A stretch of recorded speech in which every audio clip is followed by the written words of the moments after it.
इस एग्जाम्पल को समझते हैं। जैसे ये हमें मैट्रिक्स दी गई है, ये है स्क्यू सिमेट्रिक मैट्रिक्स, ठीक है। तो इस मैट्रिक्स में आप देख रहे हैं A B C D E, तो आपको ये पूछ रहा है कि ए बी और सी और डी की वैल्यू क्या होगी, ये आपको फाइंड आउट करना है।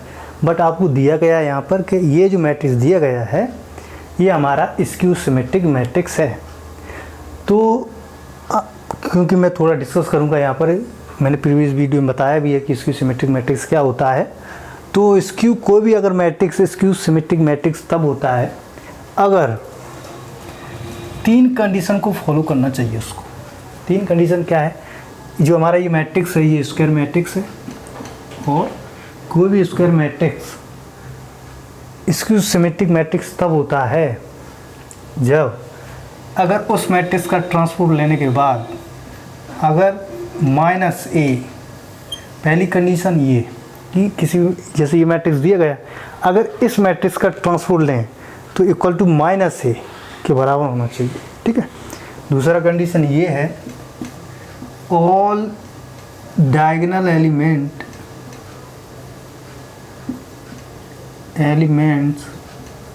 आर 0 होने चाहिए, ठीक है।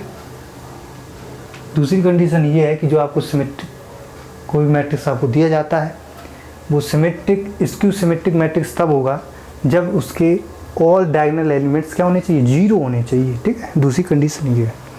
तीसरी कंडीशन ये है कि ए आई जे इक्वल टू माइनस ए जे आई, ठीक है।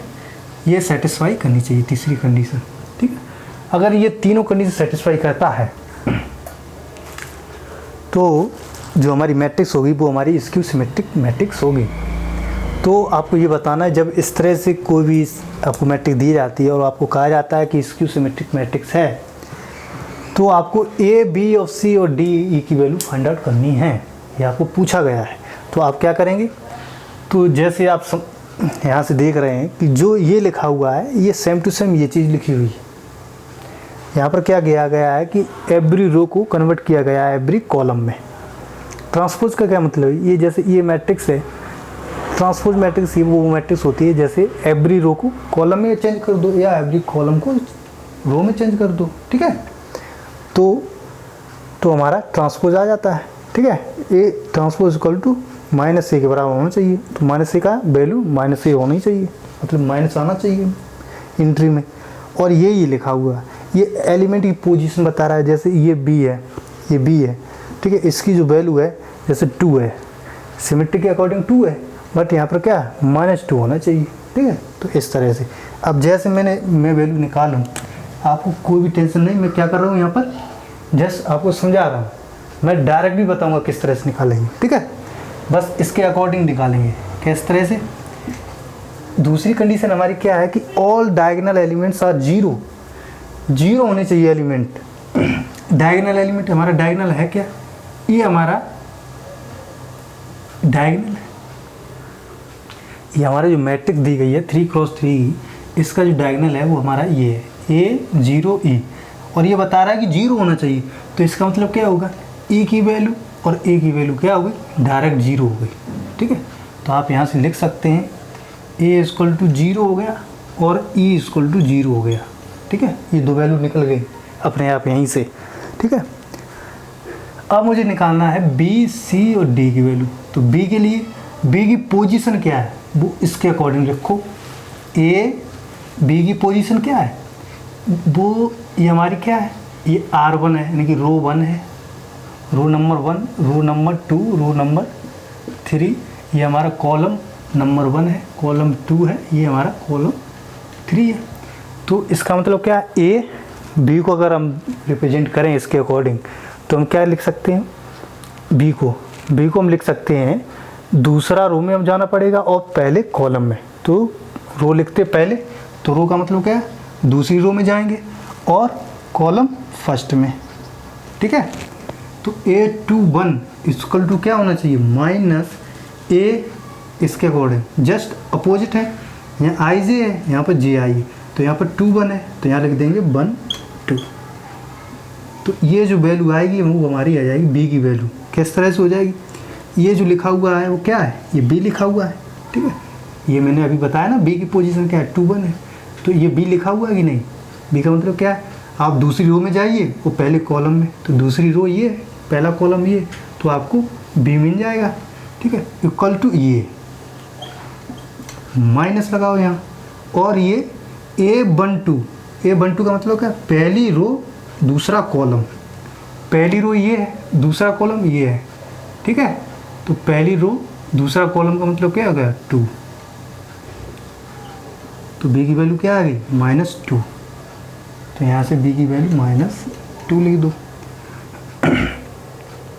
अब मुझे निकालनी है सी की वैल्यू। सी की पोजीशन क्या है, सी की पोजीशन, सी तीसरे रो में जाना पड़ेगा और पहले कॉलम में, तीसरे रो में जाना पड़ेगा और पहले कॉलम में जाना पड़ेगा, इक्वल टू -A, इसको जस्ट अपोजिट कर दो 1 3 हो जाएगा, ये 3 1 है, अपोजिट करेंगे तो क्या हो जाएगा, ये 1 आगे आ जाएगा और 3 पीछे चला जाएगा, तो ये, ठीक है। तो ये जो A31 लिखा हुआ है ये हमारा सी है, इक्वल टू -A13। A13 का मतलब क्या है, पहली रो में जाइए और तीसरे कॉलम में, तो पहली रो में जाओ, तीसरा कॉलम ये हमारा, यानी कि -3, तो -3, ठीक है। माइनस माइनस क्या हो जाएगा प्लस, तो सी की वैल्यू क्या आ जाएगी 3, तो यहाँ से सी की वैल्यू आ जाएगी 3, ठीक है। अब जैसे डी की वैल्यू निकालना मुझे, ठीक है, तो डी की वैल्यू निकालें। डी की पोजीशन क्या है, डी की पोजीशन, डी हमारा तीसरे रो में है और दूसरे कॉलम में है, तो हमारे डी मिल जाएगा। डी के लिए मुझे आना पड़ेगा तीसरी रो में और दूसरे कॉलम में, तो ए तीसरे रो में जाना पड़ेगा, दूसरे कॉलम में, equal to minus because of इसके अकॉर्डिंग, ठीक है, इसके अकॉर्डिंग लिख रहा हूँ मैं, ए आई कौन सी रो में जाना पड़ेगा और कौन सी कॉलम में, इसको -AJI जस्ट अपोजिट कर दो इसका, A23 हो जाएगा, ठीक है। यहाँ से मुझे आ जाएगी D की वैल्यू, तो D इक्वल टू -A23 का मतलब क्या है, दूसरी रो में जाइए और तीसरे कॉलम में, तो दूसरी रो में जाइए और तीसरे कॉलम में जाएंगे, तो यहाँ से मुझे मिल जाएगा -4, तो -4 रखेंगे, तो माइनस माइनस क्या हो जाएगा प्लस, तो डी की वैल्यू क्या आ जाएगी 4, तो यहाँ से डी की वैल्यू आ जाएगी 4, ठीक है। तो यही तो वो पूछ रहा था कि ए की वैल्यू क्या होगी, बी और सी और डी, ई की वैल्यू क्या है, ए की वैल्यू 0 होगी, डी ई की वैल्यू 0 होगी, बी की वैल्यू -2 होगी, सी की वैल्यू 3 होगी और डी की वैल्यू 4 होगी, ठीक है। अब डायरेक्ट इसको कैसे करेंगे, डायरेक्ट करने के लिए बताया कि जो ये लिखा हुआ है, सबसे पहले अगर ये इसकी सिमेट्रिक मैट्रिक्स है, सिंपल है, बी की वैल्यू बिकॉज अब ये डायगोनल होना चाहिए, तो ए की वैल्यू ई की वैल्यू डायरेक्ट आ जाएगी 0, ठीक है। तो बी की वैल्यू जस्ट इस डायगोनल को छोड़कर, ये हमारा डायगोनल है, ठीक है, इसके जस्ट सामने जो वैल्यू है यानी 2 है, तो जस्ट माइनस और लगा दो बस, इस सी की वैल्यू है, तो ये इस तरह से सी की वैल्यू, तो माइनस लगाएंगे बिकॉज ये पहले से माइनस प्लस क्या हो जाएगा, तो सी की वैल्यू क्या है 3 आ रही।